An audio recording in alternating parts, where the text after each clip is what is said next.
Si eres un apasionado de correr por montaña o el asfalto, o si te encanta aprender y profundizar más en el entrenamiento, bienvenido al podcast Estrategas del Trail y Run. Soy Chim Esca... No, bueno, vale, me habéis pillado, ¿no? No soy Chim Escanellas, soy Bernat. Le he robado el podcast a Chim, que no es lo mismo. Y bueno, voy a hablaros yo solito hoy durante, bueno, un par de minutitos.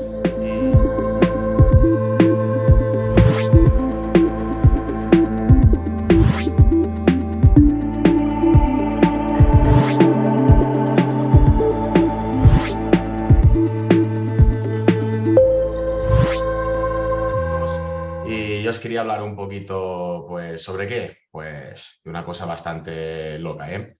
De cómo preparar una ultra en verano. Madre mía, qué temazo. La verdad que hay poca gente que se encuentre en esta situación porque todo el mundo que tenga dos dedos de frente no hace estas cosas.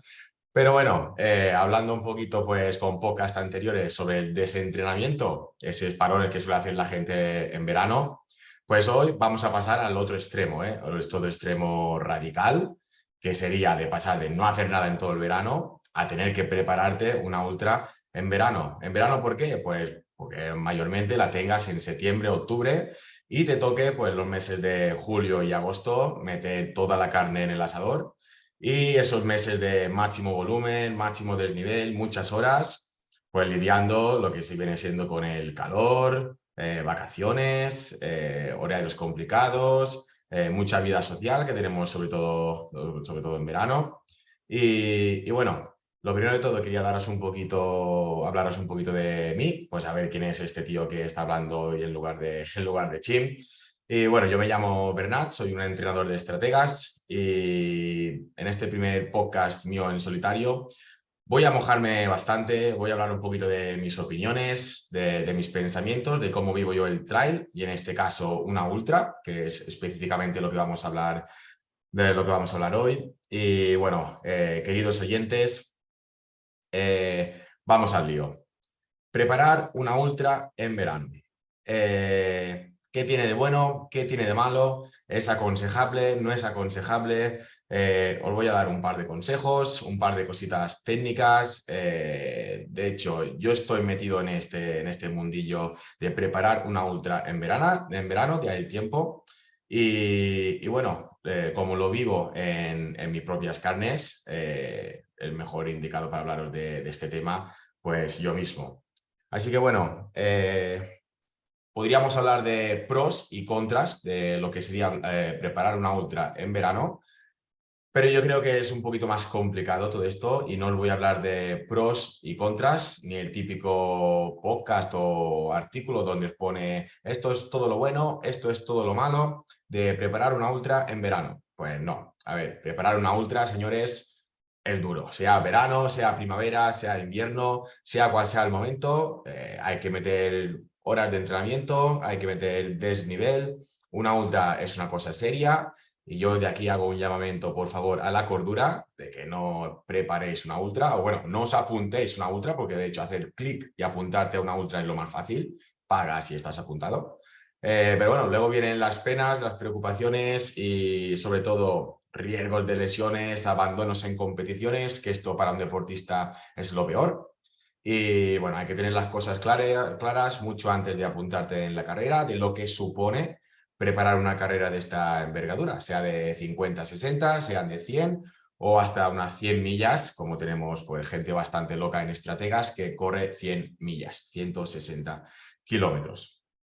Pues bueno, dicho esto, lo más complicado en verano, porque esto es específico en verano, no vamos a hablar de lo que es preparar una ultra, sino prepararla directamente en verano. ¿Qué es lo más complicado de poder hacer en verano con el calor, digamos, que va a ser nuestro peor enemigo? Pues las tiradas largas, digamos, esos rodajes largos que normalmente solemos hacer los fines de semana, con amigos, en solitario, con tantos madrugones, donde aprovechamos esas primeras horas del día para hacer esos kilómetros, esos desniveles largos, porque hay que meter al final pues horas. Pues nuestro peor enemigo va a ser el calor, ¿eh? hay que buscar estrategias siempre para salir un poquito de esas zonas horarias centrales del día, véase entre las 10 o 11 de la mañana hasta las 6 de la tarde, e intentar hacer el mínimo entrenamiento en esas zonas. ¿Cómo se puede conseguir esto? Pues diferentes estrategias, pues ir jugando un poquito con los horarios de entrenamiento.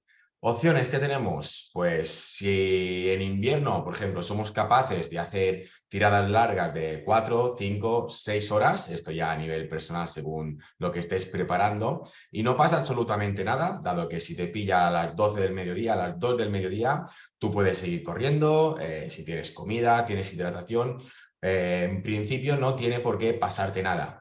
En cambio, en verano, tú, más bien que nadie, corredor, vas a saber que una tirada larga de 4 o 5 horas, como te pille ya a las 12 o incluso antes, a las 11 del mediodía, corriendo, lo vas a pasar mal y tu rendimiento seguramente vaya a disminuir. Por lo tanto, estrategias a seguir en verano. Número 1, salir a primera hora del día. Para mí es mi favorita. Yo soy muy partidario de aprovechar siempre las primeras horas de la mañana, e incluso si no ha salido el sol, todavía mejor. Problemón, pues hay que madrugar. ¿A quién le gusta madrugar? A nadie. En fin de semana, pues yo soy el primero que cuando me suena el despertador, de hecho mañana mismo me va a sonar el despertador a las 5 de la mañana porque tengo que hacer 4 horas y la verdad no quiero que me pille, no quiero que me pille el calor. Me voy a levantar a las 5 y a las 7 menos algo ya hay que darle el start al reloj y estar en marcha. Esto sería una estrategia muy clara y muy efectiva. Otras formas, digamos, de poder combatir esas tiradas largas, pues podrías partir el entreno en dos partes. ¿Cómo lo harías? Pues tienes que hacer 5 horas, pues pon que haces 2,5 por la mañana, en esas primeras horas de más fresquete, y esas 2,5 horas restantes las harías a última hora. Así durante el día harías esa acumulación de 5 horas en total, que sí, me dirás que no es lo mismo hacer 2,5 que 5, pero bueno, yo creo que va a ser mucho peor para tu cuerpo cascarte esas 5 o 6 horas bajo el sol abrasador que tenemos aquí, pues en Mallorca, en el Mediterráneo, que poder dividir, ser un poquito inteligente y dividir ese entrenamiento en dos partes del mismo día o incluso un poquito el sábado y un poquito el domingo, que esto yo también soy bastante partidario de esta estrategia de no acumular tantas horas seguidas en un día en concreto, sino que poder dividirlo un poquito pues el sábado y el domingo siempre que lo puedas.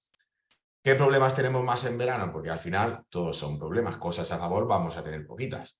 Tenemos las vacaciones, las temidas vacaciones, que lo puedes coger pues por los dos lados, ¿no? Gente que tiene vacaciones, que tiene 15 días de vacaciones, que tiene un mes de vacaciones y durante ese tiempo quiere tomárselo con calma, quiere bajar un poquito el listón de los entrenamientos, quiere quitar días a la semana, pero oye, ¿te has apuntado en una ultra? Esto lo tenías que pensar antes.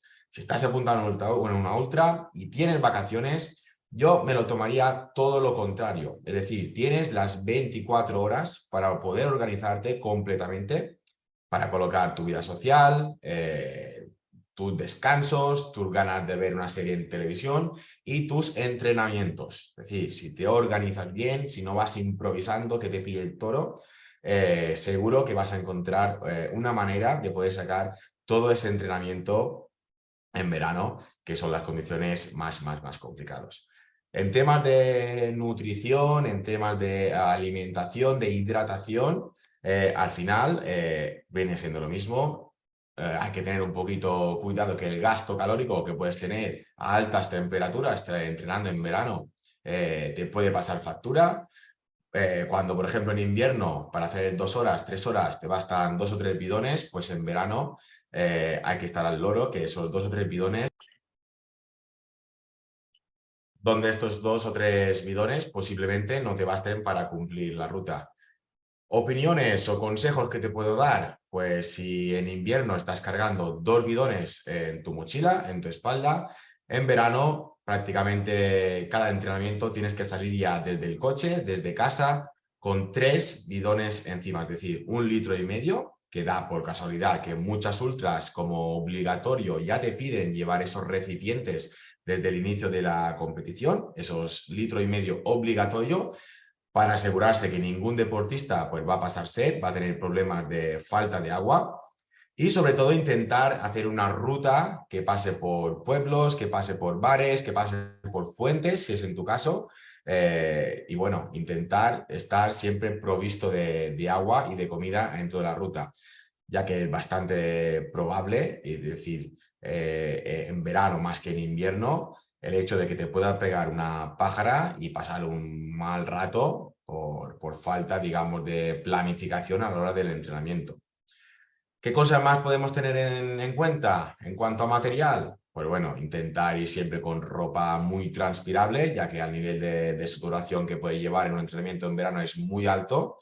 Yo mismo esta mañana he salido a entrenar a las 7 de la mañana, ¿sí? Hacía 20 grados, una temperatura perfecta, digamos, ahora en verano para entrenar, de lo más cómodo que podemos conseguir, pero la humedad que había era brutal. He terminado completamente empapado y en esas 2 horas a lo mejor me he confiado un poquito, me he llevado 2 bidones, es decir, 500 y 500 por hora, que si hubiera tenido 3, hubieran volado los 3. Así que siempre hay que estar prevenido e intentar llevar más comida y más bebida de lo que estás habituado en invierno. ¿Qué más, chicos? Bueno, si os habéis fijado un poquito con el calendario de ultras, la mayoría de ultras se concentran, digamos, en la primera parte de año, hasta mayo, junio. En los meses de julio y agosto no hay ultras, a no ser que sean, por ejemplo, maratones tipo skyrunning, donde suben muy alto en la montaña y la temperatura puede ser un poquito más aceptable para hacer estas competiciones. Y luego a partir de octubre, noviembre, diciembre vuelven a salir algunas competiciones largas, más que nada porque el clima lo permite y la seguridad del deportista también.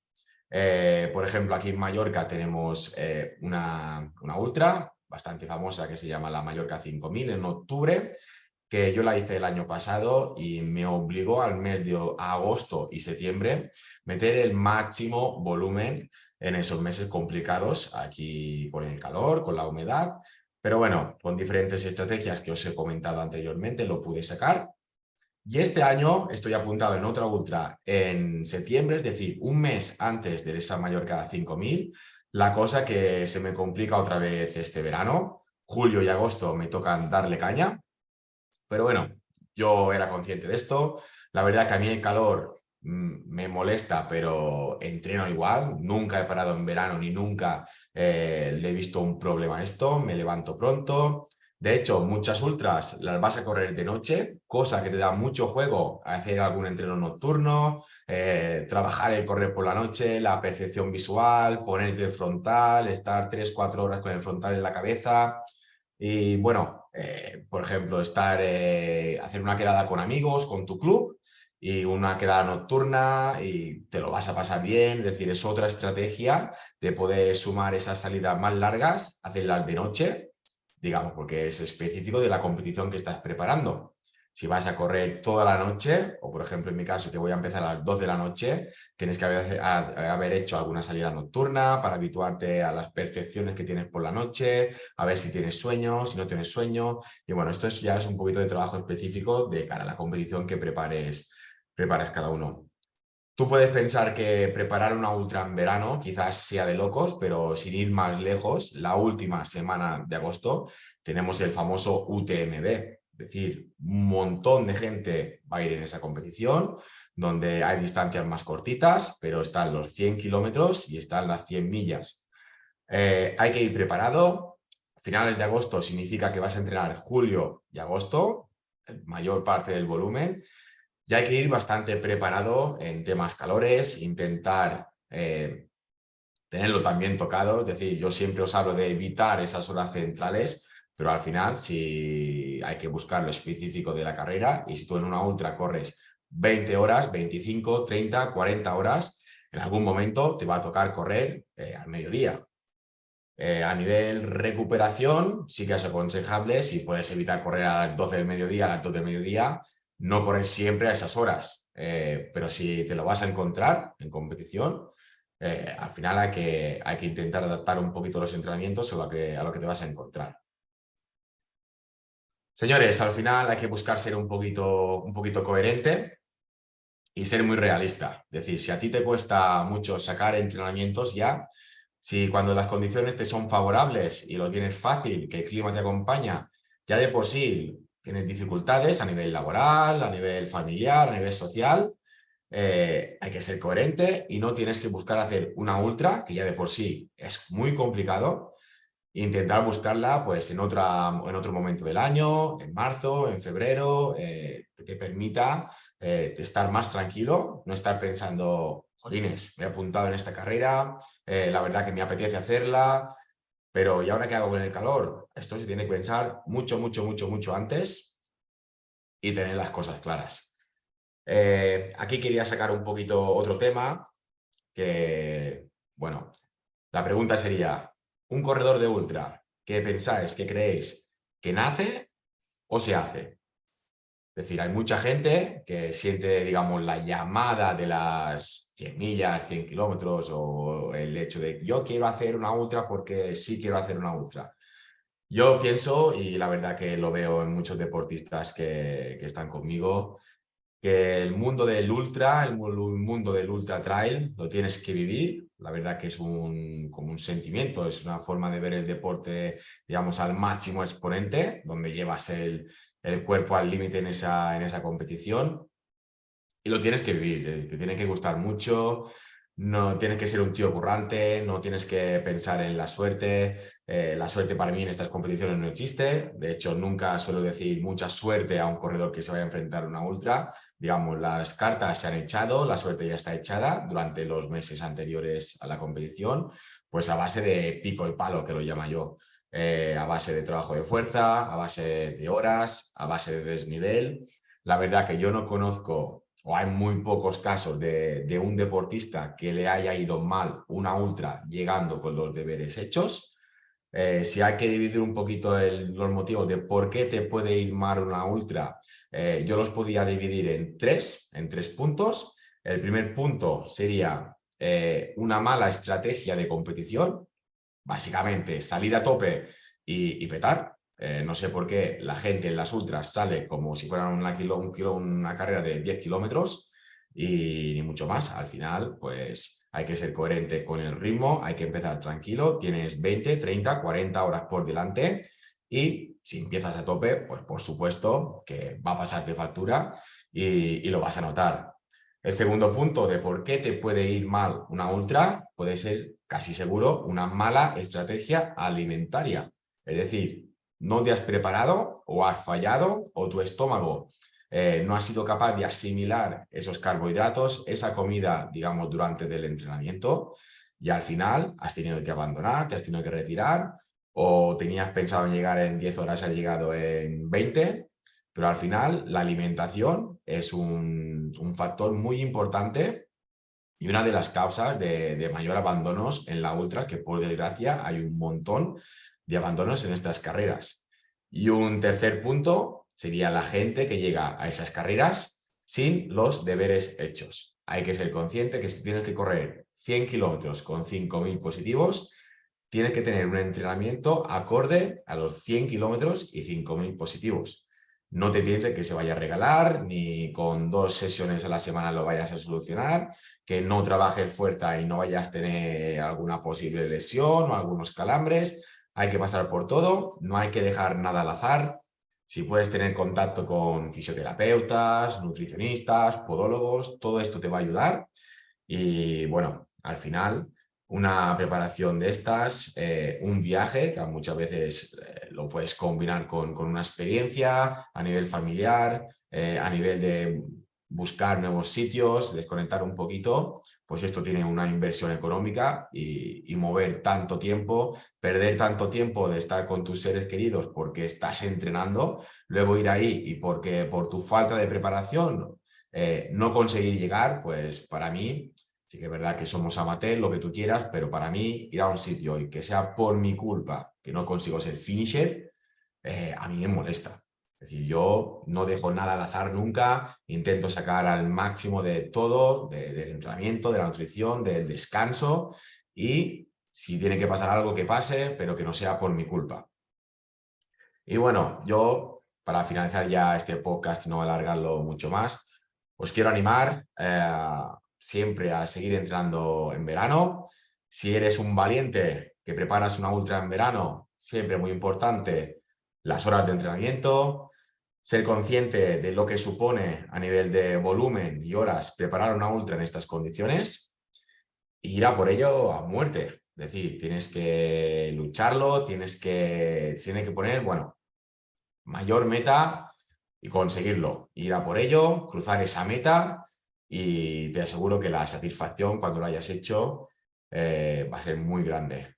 Así que, bueno, queridos oyentes, este ha sido mi primer podcast. Veremos a ver Chin qué me dice cuando se dé cuenta de que le he quitado el programa este para grabar podcast. Pero bueno, yo creo que estará bastante de acuerdo con muchas cosas que he dicho. Por supuesto, para vosotros oyentes, cualquier duda que tengáis sobre el entrenamiento de una ultra en verano, podéis mandarme un mensajito y lo comentamos. Os echo una mano en lo que queráis y lo más importante es tener alguien que te ayude, alguien que te apoye, que esto es duro de por sí, pero si al final vas como pues perro sin cabeza por ahí perdido sin saber qué tienes que hacer, pues el camino a la preparación de la ultra va a ser muy duro, muy complicado, más de lo que es. Así que bueno, me voy despidiendo y muchas gracias a todos por escucharme y nos vemos al siguiente episodio.